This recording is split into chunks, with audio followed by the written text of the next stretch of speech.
Salut les amis, aujourd'hui on va voir comment effectuer un diagnostic. Donc, on va le faire sur une Toyota RAV4 2006. Comme vous le constatez, voilà le défaut qui signale au tableau. Il y a un défaut de vérifier le système 4x4 et le check aussi qui signale au tableau. Donc, on va essayer de voir le problème avec notre appareil dans notre machine de diagnostic. Voici notre appareil de diagnostic. Et voilà, voici la fiche. OBD. Donc, nous allons brancher notre appareil comme ceci sur la machine. Donc voilà, et on va ouvrir notre logiciel ici. Donc, parce que là, c'est pour les gros véhicules, les poids lourds. Là, c'est pour les petits véhicules, poids légers. On va ouvrir pour les poids légers. Donc, voilà notre logiciel qu'on a ouvert. On attend, ça va ouvrir complètement. Donc, ça, c'est Autocom 2021.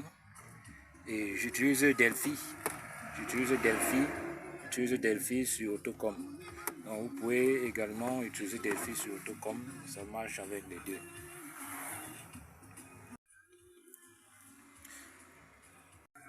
Et voilà, c'est ouvert. Bon, notre véhicule, c'est une Toyota. Donc, la marque, c'est Toyota. On va choisir Toyota. Le modèle, c'est RAV4 2006.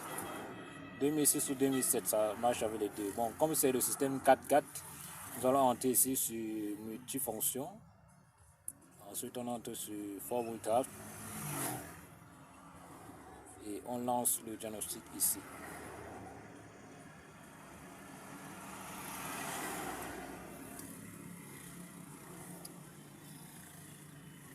Attendez. Bon, j'ai relancé. On relance ici.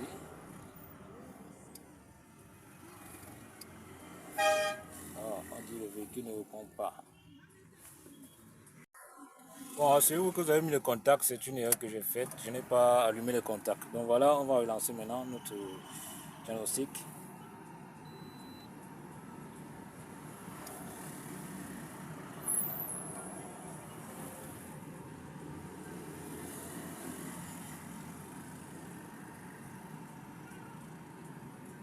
Donc voilà les codes, les défauts qui signalent.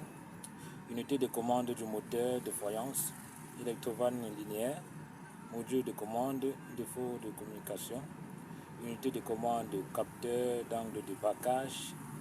Bon, voilà tous les défauts qui signalent. Et vous pouvez enregistrer les défauts pour faire une recherche, pour savoir exactement là, par où commencer. Ou comme on parle de module de commande, je peux commencer par le module de commande, vérifier si est-ce que les contacts arrivent au module de commande. L'électroval linéaire, je vérifie est-ce que ça passe avec un multimètre. Le module de commande, c'est toujours un défaut de communication, donc de l'unité de commande. Donc voilà l'unité de commande, capteur d'angle de braquage. Donc, voilà un peu.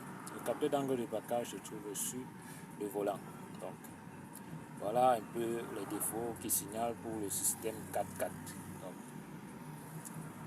ça, c'est déjà ce qui fait signaler le système 4x4, c'est l'électrovanne linéaire ici. Donc, ça peut déjà être un problème très grave. Lorsqu'on parle de l'électrovanne linéaire, c'est ce capteur qui est situé sur le pont à l'arrière qui déclenche notre système 4x4. Voilà comment effectuer un diagnostic. Vous voyez que c'est très simple, c'est pas compliqué. Voilà comment on effectue le diagnostic. Et pour effacer les défauts, donc puisque moi je vais d'abord effacer ces défauts, puisque c'est une panne que j'avais résolue depuis. Vous allez voir dans les vidéos précédentes, j'avais résolu ces pannes. Donc je vais d'abord effacer ces défauts. Et ce qui reste, s'il y a des défauts qui restent ou s'il y a des défauts qui persistent après que j'ai roulé, je vais donc constater que bon, c'est ce défaut-là qu'il faut absolument vérifier. Donc, puisque j'avais fait notre dépannage, toujours sur ce même défaut, c'était l'électroval linéaire qui était coupé. Donc, mais je n'ai pas effacé le défaut. Aujourd'hui, je fasse le défaut. Je fasse d'abord tous ces défauts.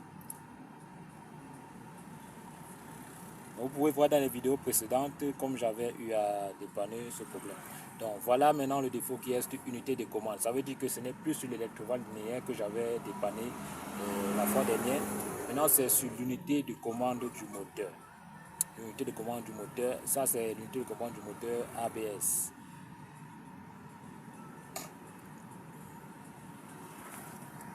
Bon, il y a aussi le check qui signalait. Il y a le check qui signalait. On va aussi lancer le diagnostic du moteur. On va lancer le diagnostic au niveau du moteur, donc essence. F4 essence, on va lancer. Bon, je n'ai pas vérifié le code du moteur, je vais lancer ici pour voir si ça va entrer.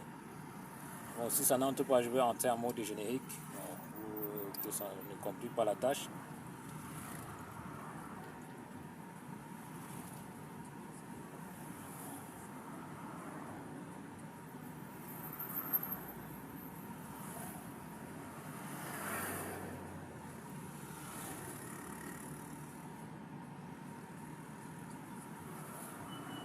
Bon, ce n'est pas entré. Je vais entrer ici à ce niveau en mode générique. Donc, je vais au niveau du code moteur.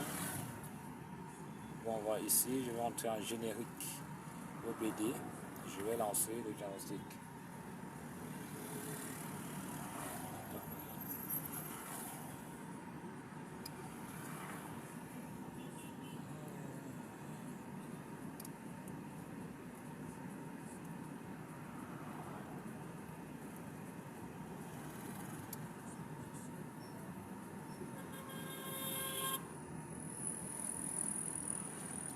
Donc voilà, ça affiche ici un défaut, un code de défaut. Code de défaut 1. Donc je vais ici, taper ici pour lire code de défaut. Donc je tape là pour lire le code défaut. Donc voilà, système trop pauvre. Système trop pauvre. Donc lorsque vous voyez ici, code confirmé et mémorisé. Système trop pauvre.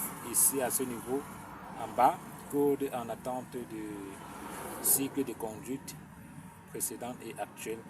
Système trop pauvre. Donc ça peut être un problème de bougie ou de carburant qui n'arrive pas bien. Donc c'est ça qui peut causer un système trop pauvre. Je vais donc vérifier les bougies et je vais revenir pour effacer le défaut.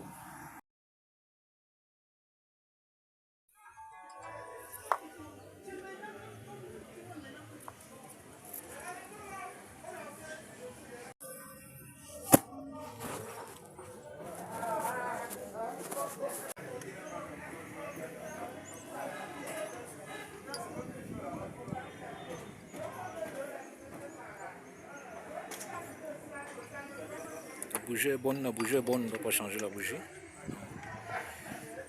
On va plutôt vérifier la pompe maintenant.